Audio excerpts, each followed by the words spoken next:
एक महात्मा थे, वो कुछ नहीं रखते थे अपने पास में, कभी किसी से कुछ लेते भी नहीं थे। हाँ, कोई भगवत वस्तु दे दे तो उसको संभाल लेते थे। किसी भक्त ने उनको गीता जी दे दी, महात्मा जी बड़े प्रसन्न हुए, गीता जी को उन्होंने स्वीकार कर लिया, रोज पढ़ते थे। कुछ दिनों में संपूर्ण गीता जी का पाठ पूरा हो गया। तभी एक व्यक्ति, उसके अंदर वैराग्य जाग गया था, वो महात्मा जी के पास आया, बोले मुझे अपनी सेवा में रख लीजिए। तो महात्मा जी ने उसको अपनी कुटिया में रख लिया। एक दिन उनके मन में भाव आया कि हम कुछ तीर्थ यात्रा करने के लिए जा रहे हैं। तो महात्मा तीर्थ यात्रा के लिए जैसे ही निकले तो चेला राम से कह के गए, बोले देखो हमारी कुटिया में है तो कुछ भी नहीं, खाली है पूरी, एक गीता जी है बस, यही हमारी संपत्ति है, इनको संभाल के रखना। उसने कहा ठीक है। और वो गीता जी को संभाल करके रखता था। एक दिन एक चूहा घुस गया कुटिया में और वो गीता जी को कुतरने लगा। उस व्यक्ति ने देखा कि अरे ये चूहा तो हमारी गीता जी को खा जाएगा। उसने मनोविचार किया क्या करें, गांव वालों से पूछा तो गांव वालों ने कहा कि बिल्ली रख लो तो फिर चूहा नहीं आएगा। तो वो कुटिया में बिल्ली ले आए कि बिल्ली के डर से चूहा नहीं आएगा।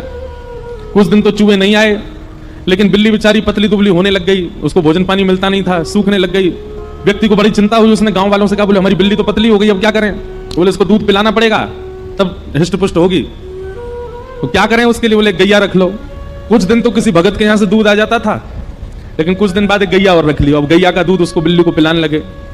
अब महाराज गैया पतली दुबली होने लग गई। अब बोले अब क्या करें। बोले इसके लिए तो भैया फिर एक जो है इसको चारा खिलाना पड़ेगा, इसको भूसा खिलाना पड़ेगा, इसकी सानी करनी पड़ेगी, तब जाकर के सब चलेगा। मैंने विचार करने लगे बड़ा दिक्कत वाला काम है, अब उसके लिए क्या करें। तो बोले एक काम करो, एक दासी रख लो, वही घर को संभाल लिया करेगी, वही गैया की सेवा कर दिया करेगी, दूध निकाल के आपको भी पिला देगी, बिल्ली को भी पिला देगी। ठीक है, दासी रख ली। दासी से प्रेम हो गया तो उससे ब्याह हो गया। ब्याह होने के बाद में 3-4 बालक हो गए। कुछ महीनों बाद, साल बाद महात्मा लौट करके आए। महात्मा जी ने अपनी कुटिया में जीवन में कुछ नहीं रखा, केवल गीता जी रखी थी।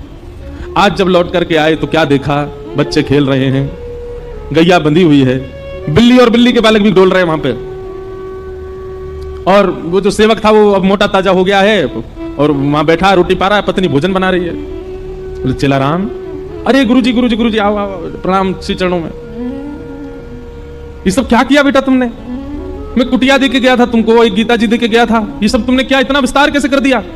बोले गुरुजी सब गीता जी नहीं करवाया, गीता जी की कृपा से ही सब वैभव बना है मेरा। क्यों, तुमने पाठ किया था क्या? 18 अध्यायों का पाठ किया था? अरे पाठ नहीं किया मैंने, 18 अध्याय देख लिए। बोले कैसे देखे? बोले पहला अध्याय तो बिल्ली है, दूसरा अध्याय गैया है, तीसरा अध्याय पत्नी है, चौथे पांचवें छठवें बोलने नीचे सारे अध्याय हैं। गुरुजी समझ गए। बोले गीता जी केवल रखी थी, पढ़ी नहीं थी, पढ़ी होती तो इतना विस्तार नहीं होता।